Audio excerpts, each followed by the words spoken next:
மரியாதைக்குரிய தமிழ்நாடு முன்னாள் முதலமைச்சர் ஸ்டாலின் அவர்கள் தலைமையில் இந்தியா கூட்டணி தமிழ்நாட்டிலே காங்கிரஸ் கட்சியோடு இணைந்து ஆட்சி அமைத்த சமயத்தில் 5 ஆண்டு காலம் தமிழ்நாட்டில் வளர்ச்சி திட்டங்களை அவர் கொடுத்தார். அதை யாரும் மறுக்க முடியாது. ஆனால் தமிழ்நாட்டு மக்கள் மாற்றத்தை விரும்பி இருக்கிறார்கள். ஆகவே இந்த மரியாதைக்குரிய தமிழ்நாடு முதலமைச்சர் திரு விஜய் அவர்கள் தலைமையில் தாவேகாவுடைய ஆட்சி இப்போது வந்திருக்கிறது. இந்த ஆட்சியில் காங்கிரஸ் கட்சி அவருக்கு ஆதரவு கொடுத்து எங்களுடைய 2 அமைச்சர்கள் இருக்கிறார்கள். அதே போல இந்திய கம்யூனிஸ்ட் கட்சி, மார்க்சிஸ்ட் கம்யூனிஸ்ட் கட்சி, விடுதலை சிறுத்தை கட்சி, இந்திய யூனியன் முஸ்லீம் லீக் எல்லாம் ஆதரவு கொடுத்து இப்பொழுது திரு விஜய் அவர்கள் ஆட்சி நடத்த ஆரம்பித்திருக்கிறார். ஆனால் தொடர்ந்து திராவிட முன்னேற்ற கழகத்தை சேர்ந்தவர்கள் காங்கிரஸ் கட்சி எங்களை முதுகில் குத்திவிட்டது, காங்கிரஸ் கட்சி எங்களுக்கு துரோகம் செய்துவிட்டது என்றெல்லாம் காங்கிரஸ் கட்சி மீதும் காங்கிரஸ் தலைவர்கள் மீதும் பழியை சுமத்துகிறார்கள். ஏற்கனவே மரியாதைக்குரிய முன்னாள் முதலமைச்சர் டாக்டர் கலைஞர் அவர்கள் தமிழ்நாட்டிலே ஆட்சி அமைப்பதற்கு காங்கிரஸ் கட்சி அவருக்கு மெஜாரிட்டி பலம் இல்லாத சமயத்தில் வெளியிலிருந்து ஆதரவு கொடுத்து 5 ஆண்டு காலம் அவர் ஆட்சி நடத்தினார் என்பதை திராவிட முன்னேற்ற கழகம் மறந்துவிட்டது. அது மட்டுமல்ல, 2014ஆம் ஆண்டு பாராளுமன்ற தேர்தலில் காங்கிரஸ் கட்சியை ஒதுக்கிவிட்டு திராவிட முன்னேற்ற கழகம் தனியாக தேர்தலை சந்தித்தையும் அவர்கள் மறந்துவிட முடியாது. கூட்டணி என்பது பல சமயத்திலே மாற்றங்கள் வரும். பல கட்சிகள் இணையும், பல கட்சிகள் பிரிந்து போகும். அதற்காக ஒரு அரசியல் கட்சியை திராவிட முன்னேற்ற கழகம் அதனுடைய தலைவர்கள் விமர்சனம் செய்வதை ஏற்றுக்கொள்ள முடியாது. மக்களுடைய தீர்ப்பை அந்த அரசியல் கட்சிகள் எல்லாம் ஏற்றுக்கொள்ள வேண்டும். அது மட்டுமல்ல, எங்களுடைய மாநிலத்தில் கூட, புதுச்சேரி மாநிலத்தில் மக்கள் மத்தியில் காங்கிரஸ் கட்சி தலைமையில் இந்தியா கூட்டணி ஆட்சிக்கு வரும் என்ற சூழ்நிலை உருவாகி மக்கள் எங்களுக்கு வாக்களிக்க தயாராக இருந்தார். ஆனால் திராவிட முன்னேற்ற கழகத்துடைய மாநில பொறுப்பில் இருக்கிறவர்கள் கூட்டணி பேசும் பொழுது அடாவடித்தனமாக காங்கிரஸ் கட்சி வெற்றி பெறும் தொகுதிகளை எல்லாம் தங்களுக்கு ஒதுக்கி தர வேண்டும் என்று அழுத்தம் கொடுத்ததன் காரணமாக பேச்சுவார்த்தை சுமூகமாக நடைபெறவில்லை. காலதாமதம் ஏற்பட்டது. வேட்புமனு தாக்கல் செய்வதற்கு கடைசி நாள் 23ஆம் தேதி வரை இந்த பேச்சுவார்த்தையில் இழுபறி ஏற்பட்டதன் காரணம். அது மட்டுமல்லாமல் தாவேகாவானது காங்கிரஸ் கட்சிக்கு வர வேண்டிய வாக்குகளை அவர்கள் பிரித்ததன் காரணம் நாங்கள் தோல்வியை தழுவினோம். மக்கள் எங்களுடைய ஆட்சியை விரும்பினார்கள். என்ஆர் பாஜக ஊழல் ஆட்சியை ஒழிக்க வேண்டும் என்று மக்கள் நினைத்தார்கள். ஆனால் துரதிர்ஷ்டவசமாக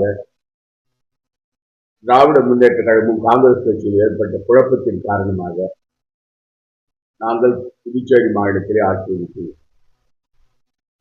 இப்போது நேற்றைய தினம் ஒரு அறிவிப்பு வந்திருக்கிறது.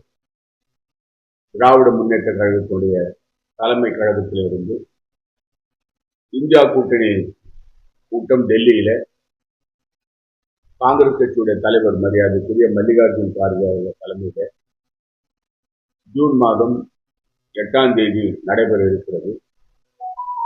அதில் காங்கிரஸ் கட்சி எங்களுக்கு துரோகம் செய்திருப்பதால் நாங்கள் அந்த கூட்டத்தில் கலந்து கொள்ள மாட்டோம், புறக்கணிக்கிறோம் என்று திராவிட முன்னேற்ற கழகம் ஒரு அறிவிப்பு வெளியிட்டிருக்கிறது. மேற்கு வங்காளத்தில் காங்கிரஸ் கட்சியும் திரிணாமுல் காங்கிரசும் எதிரி புதியமாக இருக்கிறது. காங்கிரஸ் கட்சி திரிணாமுல் காங்கிரஸை எதிர்த்து தேர்தலில் போட்டியிட்டு இருக்கிறார். அப்படி இருந்தாலும் கூட இந்த நாட்டு மக்களின் நலனை கருதி மக்கள் விரோத மோடி அரசை எதிர்க்க வேண்டும் என்பதற்காக அவருடைய தவறான கொள்கைகளை எல்லாம் எதிர்ப்பதற்காக இந்தியா கூட்டணியில திரிணாமுல் காங்கிரஸ் சேர்ந்திருக்கிறது. அதே போல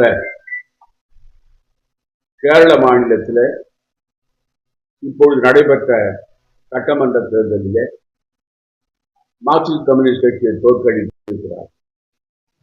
மாநில அளவிலான கூட்டணி வேறு, அகில இந்திய அளவிலான கூட்டணி வேறு. மாநில அளவில் மாநிலத்தில் உள்ள பிரச்சனைகளை முன்வைத்து கூட்டணி சேருகிறோம். அகில இந்திய அளவில் இந்த நாட்டு நலன் கருதி நாட்டு மக்களுடைய நலனை கருத்திலே கொண்டு கூட்டணி அமைக்கப்படுகிறது. திராவிட முன்னேற்ற கழகம் கூட அவங்க கொடுத்த அறிக்கையில கடைசி பேராவிலே அவர் குறிப்பிட்டு இருக்கிறார்கள். அதாவது இந்தியா கூட்டணியில் எடுக்கிற முடிவுகள் எங்களுடைய கொள்கைக்கு ஒத்து வருவதாக இருந்தால் நாங்கள் ஆதரவு அளிப்போம் என்று கூறியிருக்கிறார். அவர்கள் தங்களுடைய இந்த அறிவிப்பை மறுபரிசீலனை செய்ய வேண்டும். இந்தியா கூட்டணி பலமாக இருந்தால்தான் இந்த மதவாத, பிரிவினைவாத, மக்கள் விரோத, ஜனநாயகத்துக்கு எதிரான இந்திய அரசியல் சட்டத்தை விதிக்கின்ற மோடி அரசை நாம் வீழ்த்தோம். இதை திராவிட முன்னேற்ற கழகம் கருத்திலே கொள்ள வேண்டும். அவர்கள் தனியாக நின்று போராடினால் வெற்றி பெற முடியாது. இந்தியா கூட்டணியோடு சேர்ந்தால்தான் வெற்றி பெற முடியும். ஆகவே அவருடைய தங்களுடைய கோரிக்கையை மறுபரிசீலனை செய்ய வேண்டும் என்று நான் கேட்கிறேன்.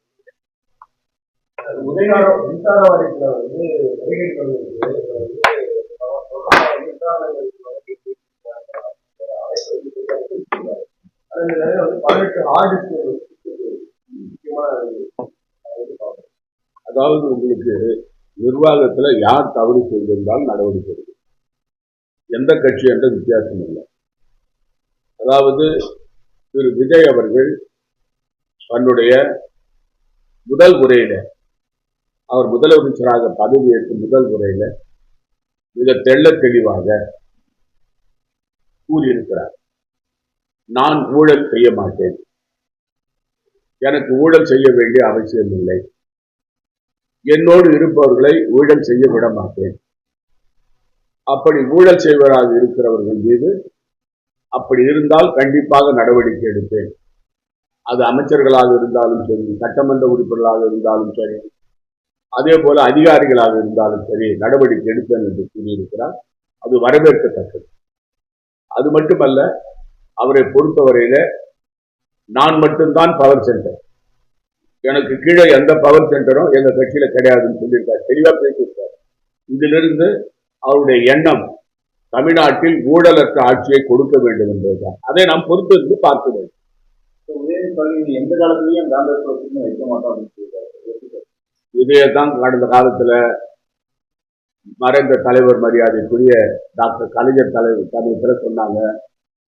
அதற்கு பிறகு மரியாதைக்குரிய முன்னாள் முதலமைச்சர் திரு ஸ்டாலின் அவர்கள் தலைமையில அவங்க காங்கிரஸ் கட்சியை பிரிஞ்சு போகும்போது இதுதான் சொன்னாங்க. இப்பயும் இதுதான் சொல்றாங்க. அரசியல்ல எந்த சமயத்திலும் எந்த மாற்றமும் வரும். அதனால அவருடைய அவர் கருத்து சொல்ல வேண்டிய கட்டாயத்தில் இருக்கிற சொல்றார்.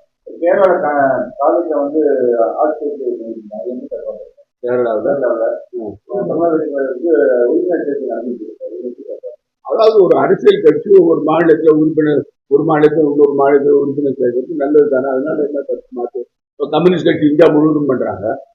திராவிட முன்னேற்ற கழகத்துல கர்நாடக மாநிலத்தில் கவுன்சிலர் தேர்தலில் நிற்கிறாங்க, எம்எல்ஏ தேர்தல் நிற்கிறாங்க, ஏடிஎம்கே நிற்கிறாங்க. இதுல தான்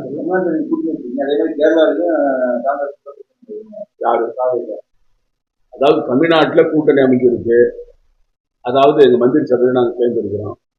நாங்க வந்து இப்பொழுது விஜய் அவருடைய கூட்டணியில இருக்கிறோம். தாவேகாவுடைய கூட்டணியில தமிழ்நாட்டில் இருக்கிறோம். மற்ற மாநிலங்கள்ல கட்சி தலைமை முடிவு பண்ணும். இன்னைக்கு நீங்க தாவேகாவை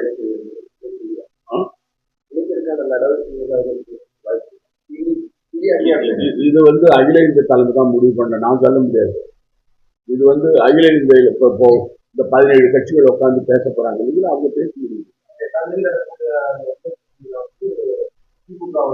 அது இந்தியா கூட்டணி.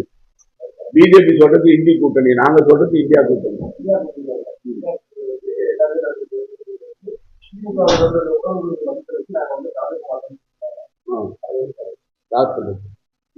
அதுதான் இப்ப விளக்கமா சொன்னேன். அது உங்களுக்கு பலம், இந்தியா கூட்டணியோட பலத்தை இழக்கிறார், பலம் குறையும். அதாவது அவங்களுடைய அதுதான் அந்த கடைசி பேராவில் அவங்களுடைய அறிக்கையை நீங்க பாத்தீங்கன்னா, இந்தியா கூட்டணியில் எடுக்கிற முடிவுகள் எங்களுடைய கொள்கைக்கு ஒத்து வருவதாக இருந்தால் நாங்கள் அதை ஆதரிப்போம் சொல்லியிருக்காங்க. அப்ப என்ன அர்த்தம்? உங்களோட நிலைப்பாடு தனிப்பட்ட நிலைப்பாடு எனக்கு என்ன இருக்குது? அதுல காங்கிரஸ் நிலைப்பாடு காங்கிரஸ் தலைமை சொல்லணும், அகில இந்திய தலைமை சொல்லணும். நாராயணசாமி சொன்னா ஏற்றுவாங்களா? நாராயணசாமி காங்கிரஸ், நான் வந்து காங்கிரஸ்ல தொண்டேன். தலைவர் இருக்காங்க, மல்லிகார்ஜுன் கார்கே இருக்காங்க, தலைவர் பாராளுமன்ற சட்டமன்ற கட்சி தலைவர் மரியாதைக்குரிய ராகுல், அவங்க எடுக்கிற முடிவு தானே. செயல்பாடு எப்படி இருக்கு தமிழகத்துல இப்பதான் ஆரம்பிச்சிருக்கிறாங்க. அதுக்குள்ள வந்து திமுக அண்ணா திமுக மாறி மாறி அவர் மீது தரமாரியா குற்றச்சாட்டு சொல்றாங்க. குற்றங்கள் நடக்குது, நான் இல்லைன்னு சொல்லல. பாலியல் வன்கொடுமை நடக்குது, அது இருக்கு. இதை வந்து கட்டுப்படுத்துவாங்கன்ற நம்பிக்கை எனக்கு இருக்கு.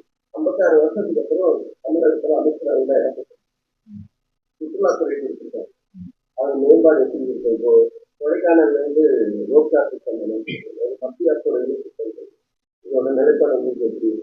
கண்டிப்பா அவர் ராஜேஷ்குமார் ஒரு இளைஞர், பல பல ஆண்டு காலம் சட்டமன்ற அனுபவம் உள்ளவர், நிர்வாகம் அவருக்கு தெரியும், அவர் நல்லா செயல்படுவார்.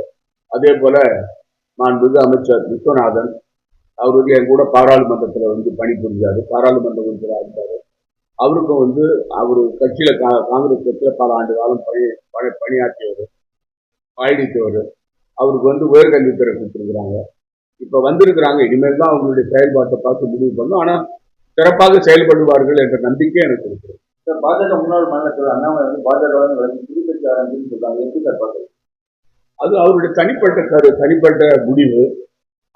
அவர் எடுக்கிற முடிவுக்கு வந்து அவர் பல காரணங்களுக்காக முடிவு எடுத்திருக்கலாம். அது வெளியில இன்னைக்கு தான் பேச போறேன்னு சொல்றாரு. அது பிறகு பாஜக தனிப்பட்ட அது வந்து பாஜகவை பொறுத்த வரைக்கும் நான் பாஜக ஏஜென்டா நான் பதில் சொல்ல முடியாது. கிளைகள் கொண்ட Annamalai institute of hotel management and hospital management படிப்பில் சேர்வதற்கான அட்மிஷன் நடைபெறுகிறது.